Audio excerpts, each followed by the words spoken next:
ఒక్క ఇంపార్టెంట్ అంటే నాకు మనస్ఫూర్తిగా మీరు నిజంగా ఫీల్ అయ్యింది ఓపెన్గా చెప్పాలనుకున్నది 2-3 విషయాలు అడుగుతా. చాలా బాధ అనిపించింది మీకు మనసుకు వ్యక్తిగతంగా, మీరు బాగా నొచ్చుకున్నది, కష్టపడింది, మనసు కష్టపడింది ఒక సంఘటన చెప్పండి. ఫస్ట్ టైం చెప్తున్నాను, అది పిల్లలు వద్దనేవాళ్ళు. నేను కార్ షెడ్లో ఉన్నానండి.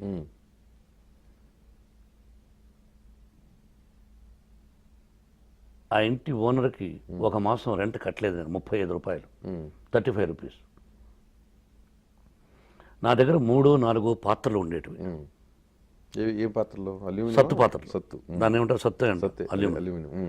ఎప్పుడైనా వండుకునే దానికి కొంచెం బియ్యం వండుకుందామని వచ్చాను సాయంత్రం. వస్తే దానిలో ఆవిడ దొడ్డుకు కూర్చున్నది. ఇంటి ఓనరు వచ్చి చూస్తే అర్థమైంది. ఆ ఇంట్లో పనిచేసిన అమ్మాయి చెప్పింది, ఇలా అమ్మగారు చేశారని. ఆ రోజు ఏడ్చుకున్నాను. ఆ రోజు కళ్ళల్లో నీళ్ళు వస్తున్నాయి. I cried that day. భరించలేని ఇటువంటి సంఘటనలు జరిగాయి జీవితంలో. అప్పుడప్పుడు తలుచుకుంటే, అంటే I don't do any mistake, ఇవ్వలేకపోయాం. ఉద్దేశపూర్వకం కాదు, నిస్సహాయత. ఎస్, అది మనసును కరిచివేసే ఇది. ఈ రోజున ఈ విధంగా ఉన్నానంటే నేను ప్రతి ఒక్కరికి చెప్పేది, కష్టే ఫలి కృషితో నాస్తి దుర్భిక్షం.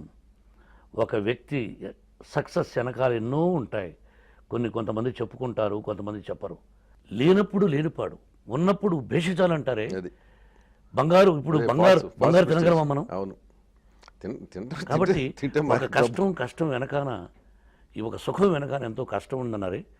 I don't reveal that. First time నేను మీకు చెప్పాను, చాలా సందర్భాలు ఆఫ్ ద రికార్డ్ చెప్పాను. అందుకే నాకు ఆవేశం రాధాకృష్ణ గారు. ఇంత కష్టపడి పైకొచ్చిన వాడిని ఎదుటివాడికి ఎందుకు తలవంచాలి, ఎదుటివాడికి ఎందుకు భయపడాలి? మీరు చెప్పిందని ఏంటంటే, సహజంగా కష్టపడి సెల్ఫ్ మేడ్ మ్యాన్ అంటారు.